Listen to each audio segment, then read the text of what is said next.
O Coronel Gerson, dado esse caso da dama do tráfico, podemos considerar que o governo Lula está sendo inapto para combater o crime organizado ou podemos suspeitar de uma certa conivência?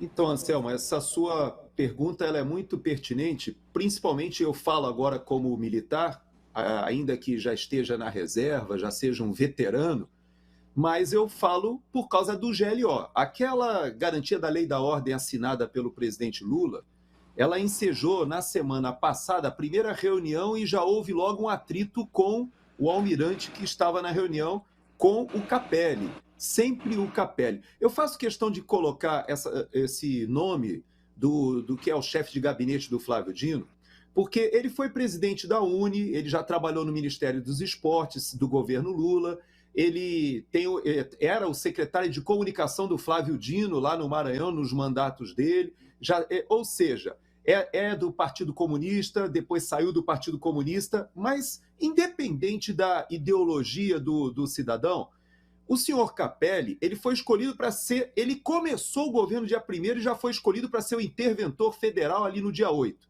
Nunca teve nenhuma relação com nada que possa sequer ser parecido com segurança pública. Então você pega um ministro como o Flávio Dino, que é um militante comunista, mas era um juiz, então eu acho que é pertinente que ele possa ter sido escolhido para ser o ministro da Justiça. Mas da Justiça e Segurança Pública, eu já tenho as minhas dúvidas. Mas quando ele escolhe como chefe de gabinete e escala como interventor federal do Distrito Federal no 8 de janeiro, o senhor Capelli, que é o seu chefe de gabinete, aí eu chego à conclusão de que há um grande risco de dar tudo errado.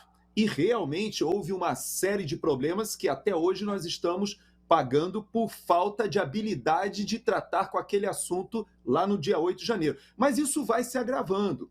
Quando nós percebemos que essa GLO ela foi assinada, e hoje eu me dei o trabalho de conversar com o pessoal do Exército, pessoal da Marinha, da Força Aérea, e ninguém conseguiu ainda entender qual será a missão das Forças Armadas, ou melhor, qual o impacto das Forças Armadas em relação a esse plano.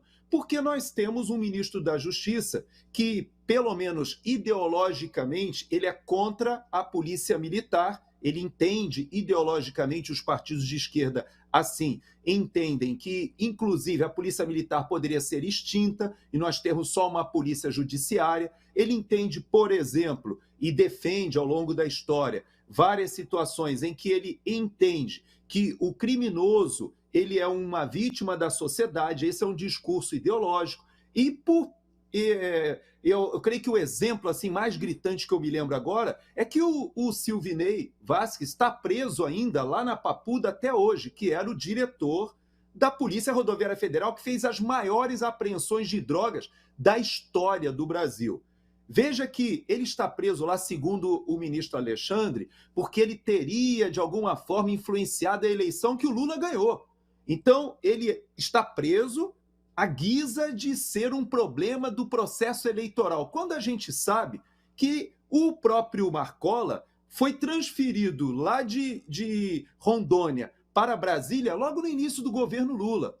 Foi uma exigência? Muitos dizem que sim. E agora o próprio diretor da Polícia Rodoviária Federal está preso. A própria estrutura da Polícia Rodoviária Federal foi completamente mudada, onde a ênfase agora não é a apreensão de drogas, a ênfase é controle de trânsito.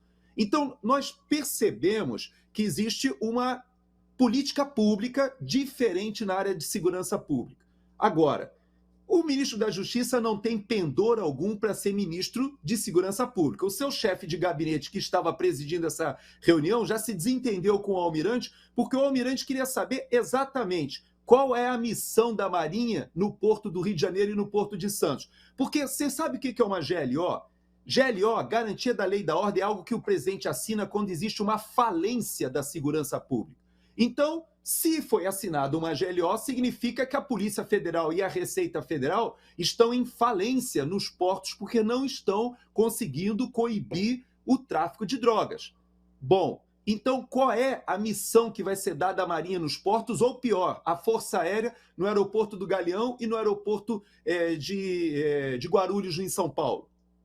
Eu só consegui descobrir uma coisa para falar para vocês. É que, pelo menos as missões do Exército, o que eu descobri é que são exatamente as mesmas missões que já vêm sendo desempenhadas, só que agora se estabeleceu que haverá um destaque ministerial com algum dinheiro saindo de um dos ministérios, dinheiro esse que ainda não chegou na ponta da linha, que vai oportunizar talvez mais operações, mais combustível, mais horas de voo, mas o impacto disso é mínimo. Então, quando nós vemos o ministro Gilmar Mendes admitindo que o crime organizado no Brasil encontrou sua maneira de entrar no sistema, seja jurídico, seja político, e até mesmo, agora percebemos, do poder executivo, então isso nos preocupa muitíssimo. Eu creio que o Brasil caminha, sim, para voltarmos a índices que foram aqueles índices que nos levaram às ruas em 2013, 14 e 15, quando nós tínhamos mais de 60 mil homicídios por ano e a criminalidade reinava no Brasil. Hoje, a situação é um pouco pior, porque o crime organizado, o narcotráfico, está muito mais musculoso e avançou sobre todos os setores da nação. Simples. Todo governo de esquerda vai ter uma política desastrosa em relação à segurança pública por uma razão muito banal. A esquerda é complacente em relação ao crime. Ela vê lá, se você pega a escola de Frankfurt, qualquer autor de esquerda progressista, o criminoso, aquilo que eles chamam de lumpenproletariado, né? Aquele marginal que, na verdade, é um espoliado pelo sistema capitalista opressor. Está na fala da Márcia Tiburi lá. Eu vejo uma lógica no assalto. Então, ele é complacente. Ele dá punições pouquíssimo severas para criminosos, para traficantes. E essa esquerda, ela está incrustada em todas, infelizmente, as instituições brasileiras.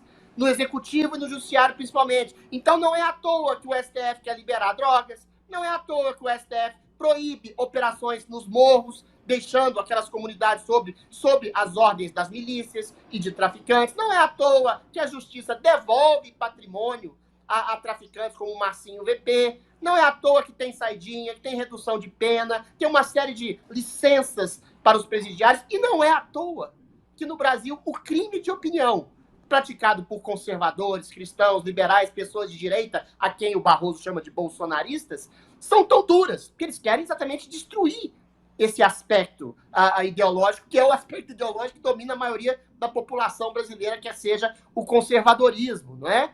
Então você tem, e ainda tem, para a cereja do bolo, você tem a grande mídia anuindo, dizendo que é a polícia que mata demais, nunca dando algum tipo de salvo-conduto para a polícia, mas sempre atacando as forças policiais como se fossem elas as nefastas e não, na verdade, os traficantes, os juízes que soltam bandidos. E para mais uma cereja do bolo, você tem um governo executivo, cuja cúpula ontem, cujo presidente da República ontem estava na cadeia.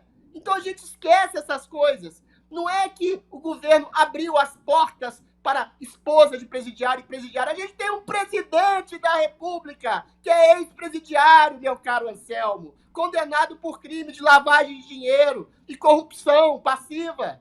Então, o que você quer esperar de um governo que não só é complacente ideologicamente com o crime, mas é formado de criminosos condenados? É claro que é a receita total para o fracasso. Enquanto isso, os presidiários vão continuar aplaudindo o seu Flávio Dino, quer seja em favelas, quer seja em presídios, e continuar o nosso querido ex-presidiário Lula, porque é o ídolo dos presídios. Saiu de lá. Enfim. De segunda a sexta, às 20 horas, horário de Brasília.